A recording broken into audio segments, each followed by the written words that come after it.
அனைவருக்கும் வணக்கம். இது உங்கள் civil stud TNPSC channel. So இன்றைக்கி வீடியோவில் பார்த்தீங்கன்னா நம்ம சாதாரண மசோதா, அதாவது ஆர்டினரி பில் அப்படின்னு சொல்லுவோம் இங்கிலீஷில், அதுக்கும் பண மசோதா மணி பில் அப்படின்னு சொல்லுவோம். சரியா? சாதாரண மசோதாவுக்கும் பண மசோதாவுக்கும் உள்ள வித்தியாசங்கள் தான் பார்க்க போகிறோம். ஸோ இது வந்து பார்லிமெண்ட்டில் சாப்டரில் ஸோ இந்த பில்லை பற்றி மசோதா பற்றி ரொம்ப முக்கியமாக கேட்பாங்க. இப்போ பண மசோதா அதில் ரொம்ப ரொம்ப முக்கியம். ஸோ இப்போ பண மசோதா படிக்க போது நீங்கள் சாதாரண மசோதாவோட கம்பேர் பண்ணி படித்தா தான் இந்த பண மசோதாவோட கான்செப்ட் வந்து உங்களுக்கு மனசில் வந்து நிற்கும். ஸோ அதனால் நம்ம என்ன பண்ண போகிறோம் பார்த்தீங்கன்னா, சாதாரண மசோதாவுக்கும் பண மசோதாவுக்கும் உள்ள வித்தியாசங்கள் தான் இப்போ வந்து இந்த வீடியோவில் பார்க்க போகிறோம். ஸோ சாதாரண மசோதா இது எங்கே அறிமுகப்படுத்தப்படுதுன்னு பார்த்தீங்கன்னா, மக்களவை அல்லது மாநிலங்களவை. ஓகே, எய்தர் ஹவுஸ்ன்னு சொல்லுவாங்க இங்கிலீஷில். ஸோ லோக்சபாலையும் அறிமுகப்படுத்தலாம், ராஜ்யசபாலையும் அறிமுகப்படுத்தலாம். ஆனால் பண மசோதான்றது எங்கே தான் அறிமுகப்படுத்த முடியும்னு பார்த்தீங்கன்னா, மக்களவை லோக்சபாவில் மட்டும் தான் அறிமுகப்படுத்த முடியும், ராஜ்யசபாவில் அறிமுகப்படுத்த முடியாது மணி பில்லை. சரியா? ஸோ பண மசோதாவை அறிமுகப்படுத்துபவர், ஸோ இந்த பண மசோதா சாதாரண மசோதாவை யார் அறிமுகப்படுத்தலாம் பார்த்தீங்கன்னா, தனி உறுப்பினர், இண்டிவிஜுவல் மெம்பரும் ப்ரைவேட் மெம்பரும் அறிமுகப்படுத்தலாம், அமைச்சரும் அறிமுகப்படுத்தலாம் சாதாரண மசோதாவை. சரியா? இங்கே பண மசோதாவை யார் அறிமுகப்படுத்த முடியும் பார்த்தீங்கன்னா, அமைச்சர் மட்டும்தான் பண மசோதா வந்து அறிமுகப்படுத்த முடியும். So money bill is introduced by minister, so not by private member. ஆனால் சாதாரண மசோதா ஆர்டினரி பில்லு பார்த்தீங்கன்னா, ப்ரைவேட் மெம்பர் தனிநபரும் தனி உறுப்பினரும் அறிமுகப்படுத்தலாம், அதே மாதிரி பார்த்தீங்கன்னா அமைச்சரும் அறிமுகப்படுத்தலாம். சரியா? ஆனால் பண மசோதா அமைச்சர் மட்டும் தான் அறிமுகப்படுத்த முடியும். ஸோ அடுத்து சாதாரண மசோதா வந்து குடியரசுத் தலைவர் பரிந்துரை தேவையில்லை. ஸோ இந்த ரெக்கமெண்டேஷன், பிரசிடென்ட் ரெக்கமெண்டேஷன் வந்து சாதாரண மசோதாவுக்கு தேவையில்லை. ஆனால் பண மசோதாவுக்கு என்னது, குடியரசுத் தலைவர் பரிந்துரை பண்ணால் மட்டும்தான் இந்த பண மசோதா வந்து பாஸ் பண்ண முடியும். சரியா? அடுத்து பார்த்தீங்கன்னா, மாநிலங்களவை திருத்தும் நிராகரிக்கலாம். இந்த சாதாரண மசோதாவை பார்த்தீங்கன்னா, மாநிலங்களவை என்ன பண்ணலாம், திருத்தமும் செய்யலாம், நிராகரிக்கவும் செய்யலாம். சரி, மாநிலங்களவைக்கு இது வந்து இந்த சாதாரண மசோதா விருப்பம் இல்லை அப்படின்னு அவங்க நினச்சா, மாநிலங்களவை ராஜ்யசபா நினச்சா அதை வந்து அவங்க நிராகரிக்கலாம். ஆனால் பண மசோதாவை பொறுத்தளவு ராஜ்யசபாவுக்கு என்ன ஒரு இது இருக்குன்னா, அதில் 14 நாட்களுக்குள் திரும்ப அனுப்ப வேண்டும் இந்த பண மசோதாவை.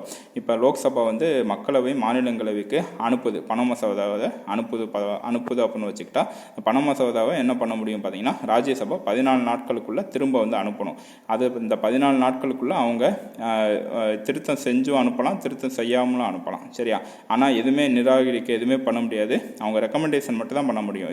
இது மாதிரி பண்ணுங்க அப்படின்னு லோக்சபாட்ட பண மசோதா பற்றி ரெக்கமெண்டேஷன் தான் பண்ண முடியும். அந்த ரெக்கமெண்டேஷனை லோக்சபா நினச்சா நிராகரிக்கலாம், அது அக்செப்ட் பண்ணலாம். அப்போ பண மசோதா பொறுத்தளவு ராஜ்யசபாவுக்கு இங்கே பவர் இல்லை, லோக்சபாவுக்கு மட்டும் தான் பவர் இருக்குது. அப்போ ராஜ்யசபாவுக்கு பண மசோதா போகும்போது அவங்க என்ன பண்ணணும், 14 நாட்களுக்குள்ளே அதை வந்து திரும்பி அனுப்பணும். சரியா? பண மசோதாவை திரும்பி அனுப்பணும். அப்போ அனுப்பாட்டியும் அவங்க இதை வந்து அவங்க எடுத்துக்க மாட்டாங்க, லோக்சபா வந்து ராஜ்யசபாவோட எடுத்துக்க மாட்டாங்க, அப்படியே ஒரிஜினல் இருக்கிற மாதிரி பாஸ் பண்ணிட்டு போயிட்டே இருப்பாங்க. சரியா?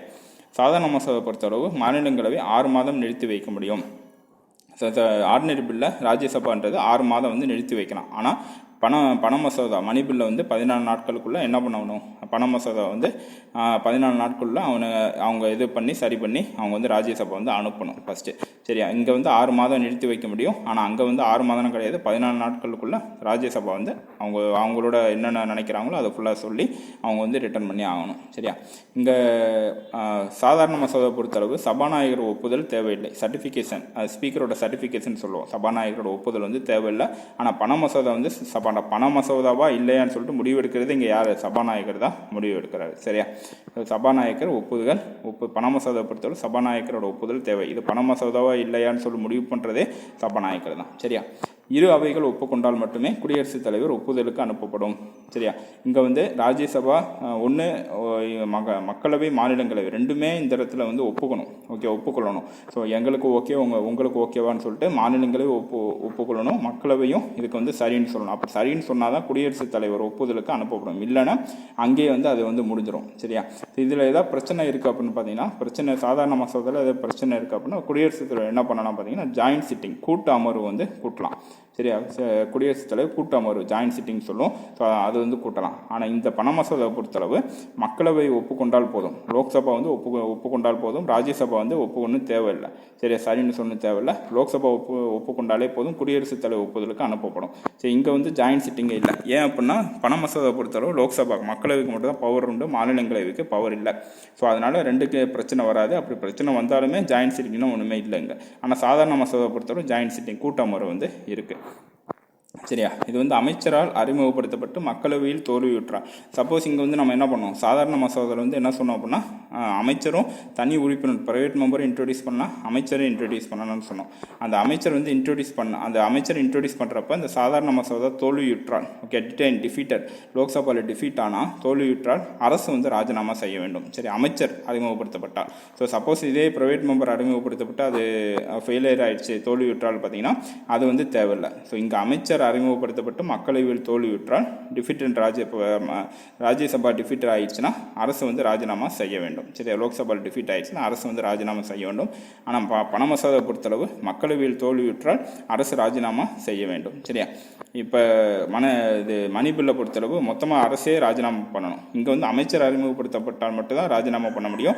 இங்கே மக்களவையில் தோல்வியுற்றாலே இங்கே அரசு வந்து ராஜினாமா கண்டிப்பாக பண்ணி ஆகணும். சரியா, இங்கே அடுத்து பார்த்தீங்கன்னா குடியரசுத் தலைவர் நிராகரிக்கலாம். இப்போ இந்த சாதாரண ஆர்டினரி பில் சாதாரண மசோதா பொறுத்தளவு குடியரசுத் தலைவர் என்னென்ன பண்ணலாம், குடியரசுத் தலைவருக்கு என்னென்ன அதிகாரம் இருக்குன்னு பார்த்தீங்கன்னா நிராகரிக்கலாம், அங்கீகரிக்கலாம், திரும்ப அனுப்பலாம். சரியா, குடியரசுத் தலைவர் சாதாரண மசோதா நிராகரிக்கலாம், அங்கீகரித்து அதை வந்து பாஸ் பண்ணலாம், இல்லாட்டி திரும்ப கூட அனுப்பலாம். ஆனால் குடியரசுத் தலைவர் இங்கே பண மசோதா என்ன பண்ண முடியும் பார்த்தீங்கன்னா நிராகரிக்கவும் அங்கீகரிக்கவும் மட்டும்தான் பண்ண முடியும், திரும்ப அனுப்ப முடியாது. சரியா, திரும்ப அனுப்ப முடியாது. பண மசோதா வந்து திரும்ப அனுப்ப முடியாது. ஏன்னா இப்போ திரும்ப அனுப்புகிற பவர் வந்து குடியரசுத் தலைவருக்கு பண மசோதா பொறுத்தளவு இல்லை. ஆனால் ஆர்டினரி பில் சாதாரண மசோதா பொறுத்தளவு குடியரசுத் தலைவர் வந்து திரும்ப அனுப்பலாம். சரியா, இப்போ பண மசோதாவில் பொறுத்தளவு குடியரசுத் தலைவர் திரும்ப அனுப்ப முடியாதுன்னு சொன்னோம். கண்டிப்பாக இவர் வந்து அங்கீகரித்து தீருவார். ஏன் அப்படின்னா குடியரசுத் தலைவர் பரிந்துரை பேர் தான் பண மசோதா வந்து என்ன பண்ணுது, பாஸ் பண்ணுது. சரி, அதனால் குடியரசுத் தலைவர் நிராகரிக்க மாட்டார். குடியரசுத் தலைவர் கண்டிப்பாக குடியரசுத் தலைவர் பெயரில் தான் பரிந்துரை செய்யப்படுது பண மசோதா.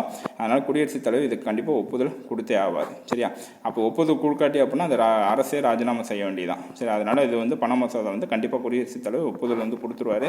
ஸோ அதனால் திரும்ப வந்து அனுப்ப முடியாது குடியரசுத் தலைவராக. சரியா, ஸோ இதுதான் சாதாரண மசோதாக்கும் பண மசோதாக்கும் உள்ள வித்தியாசம். அப்போ உங்களுக்கு கொஸ்டின் வந்து கேட்பாங்க, சாதாரண மசோதா மக்களவையில் மட்டுமா அறிமுகப்படுத்த முடியும் பார்த்தீங்கன்னா இல்லை. ஸோ மக்களவையில் அறிமுகப்படுத்தலாம், மாநிலங்களவையில் அறிமுகப்படுத்தலாம். ஆனால் பண மசோதான்றது மக்களவையில் மட்டும் தான் அறிமுகப்படுத்த முடியும். பண மசோதா பொறுத்தளவு மக்களவைக்கு மட்டும்தான் பவர் இருக்கே தவிர ராஜ்யசபா மாநிலங்களவைக்கு பவர் வந்து இல்லை. ஸோ இந்த கான்செப்ட் வந்து உங்களுக்கு டிஎன்பிசி எக்ஸாம் எல்லா எக்ஸாமுக்கும் குரூப் 1, குரூப் 2, குரூப் 4க்கு 3 எக்ஸாமுக்கு முக்கியமான கான்செப்ட். ஸோ அதனால் இந்த வீடியோ வந்து ரொம்ப யூஸ்ஃபுல்லாக இருக்கும்னு நினைக்கிறேன். ஸோ இந்த வீடியோ பிடிச்சி லைக் பண்ணுங்கள், ஷேர் பண்ணுங்கள், சிவில் சூட் சேனலை சப்ஸ்கிரைப் பண்ணுங்கள். Thank you friends.